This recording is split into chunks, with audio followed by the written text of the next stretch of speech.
반갑습니다. 허브경제TV입니다. 네, 에이직랜드입니다. 오늘 주가는 2.6% 올라가지고 마감이 됐고요.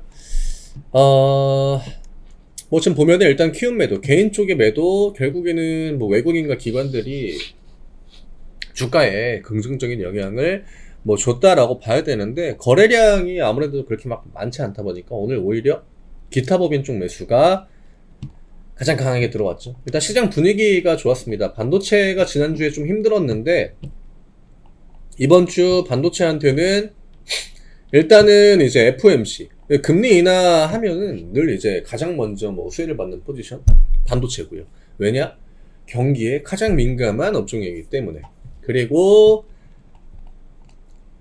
3전의 어떤 그 컨콜에 대한 기대감, HBM. 오늘 뭐 YC 같은 종목들이 그 기대감으로 좀 급등을 보여주기도 했는데, 반도체 쪽은 오늘 좀 무난했던 것 같아요. 시장이 좀 전체적으로 반등을 줘야 될 타이밍이기도 했고, 또 그동안 많이 밀렸던 거에 대해서 기술적인 반등이 나와줘야 되는 그런 타이밍이기도 했고요. 지금 우리가 우려했던 거는 전저점을 이탈하고 4만원 향해 내려가는 움직임, 이거를 좀 우려를 했는데, 다행스럽게도 시장은 좀 저점을 확인해주는 움직임이 이어지고 있는 것 같아요. 아직까지 막 엄청 강한 반등이 나왔다, 뭐 대형 호재가 나와가지고 어떤 업종이 뭐 하드캐리를 한다, 이런 느낌은 없지만, 지금은 저점을 일단은 좀 막아줘야 됩니다. 워낙에 심리가 많이 밀려있고 시장에 대한 어떤 그 불신, 신뢰가 전혀 없기 때문에, 이럴 때는 눈으로 여기가 그래도 좀 저점으로 작용이 된다라는 거를 여러 차례 보여줘야 되거든요. 지금 우리나라 시장이 그거에 대한 확인이 계속 안 됐기 때문에, 다른 나라 시장이 올라도 밀리고 뭐 디커플링이죠.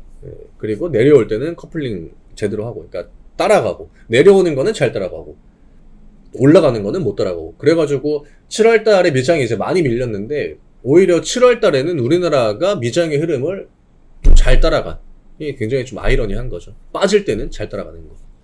어쨌든 뭐 금요일날 미장 반등 나오기도 했고, 지금은 좀 저점을 방어해주고 있다라는 관점으로 봐도 될 것 같아요. 여기에서 더 밀리면은 이건 진짜 말도 안 되는 그 시장이기 때문에, 그건 진짜 답이 없는 거죠. 뭐 어떻게 안 되는 거죠. 여기에서 또 밀린다? 물론 뭐 다른 나라 시장 밀려가지고 내려온다 그러면은 우리나라 시장이 올라갈 때 못 따라갔기 때문에 그거에 대한 뭐 이제 채찍을 맞는 거고, 뭐 금투세가 2분기에 우리나라 시장에 많은 영향 주고, 또 최근에는 일단 트럼프 이슈로 많이 밀렸고요. 안 좋은 거는 다 반영이 잘 됩니다.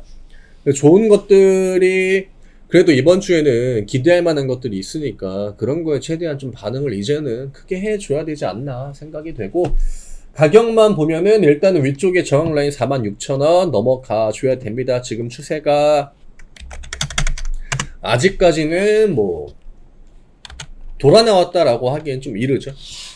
그렇지만 여기도 못 넘어주면은 뭐 사실 지금 박스권을 어쨌든 만들어야 되거든요. 그냥 하단 찍고 시장 안 좋을 때 그나마 이제 괜찮은 건, 시장 안 좋을 때 하단 찍고 시장 좋을 때 상단 찍고 또 밀리면 내려오고, 이게 그나마 낫지, 여기에서 계속 이제 대롱대롱 매달려 있으면은 결국 시장이 한번 휘청할 때 저점을 또 깨는 압박을 줄 거기 때문에, 못해도 이번 주 안으로는 46,000원 위로 올라와 줘야 되고, 저는 개인적으로 좀 저점하기는 얼추 끝나지 않았나. 그리고 이번 주에 46,000원 위로 올라올 확률이 좀 늘어나지 않았나.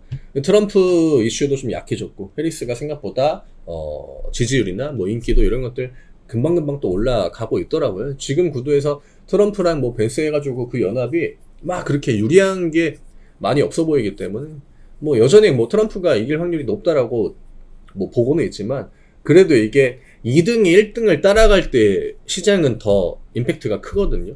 그런 효과를 자주 좀 보여줘야 될 것 같아요. 그래서 친환경 쪽도 지난주랑 이번 주 오늘까지 막 그렇게 많이 안 밀리더라고요. 확실히 트럼프 쪽은 조금 약세, 그 다음에 해리스 쪽이 조금 더 강세. 일단 기술주들한테는 해리스 쪽이 좀 더 강세인 것도 좋고, 또 7월 FOMC 지금 이번 주에 진행이 되기 때문에 그 FOMC에서 금리 인하에 대한 좀 좋은 코멘트, 힌트 같은 거, 시그널 이런 것만 좀 나와줘도 에이즐랜드가 46,000원 위로 좀 안전 구간 안으로 들어와 주는 거는 그렇게 어려울 것 같진 않습니다. 뭐 워낙에 낮은 위치에 있기 때문에 우리가 막 기술적인 어떤 그런 부분들을 강의해가지고 뭐 막 이렇게 극적으로 대응할 만한 그런 구간은 아니고요. 그동안 워낙 많이 밀리고 워낙 긴 시간 동안 밀렸기 때문에 지금은 조금 더 반등을 확인해야겠죠. 우리가 뭐 6거래일 7거래일 빠지다가 하루 반등 나온다라고 해가지고 그거 이제 V자 반등이다 이런 식으로 접근합니까? 안 하죠.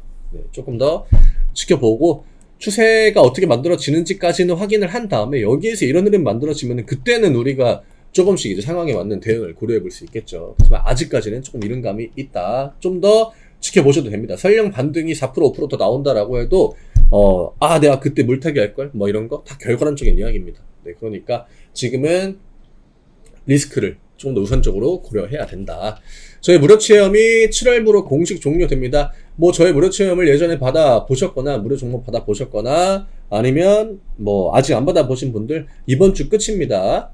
제가 이제 이 페이지를 띄워놓고 얘기하는 것도 이번 주 금요일 공식 마무리이기 때문에 아직 못 받아보신 분들 신청하셔가지고 저희랑 일주일 피날레로 또 매매 깔끔하게 일주일 동안 하고 또 수익 가져갈 거 가져가고 하시면 좋을 것 같아요. 내 종목 신청 누르시고 에이징 랜드 보고 왔다고 남겨주시면 됩니다. 저는 내일 다시 또 인사드리겠습니다. 감사합니다.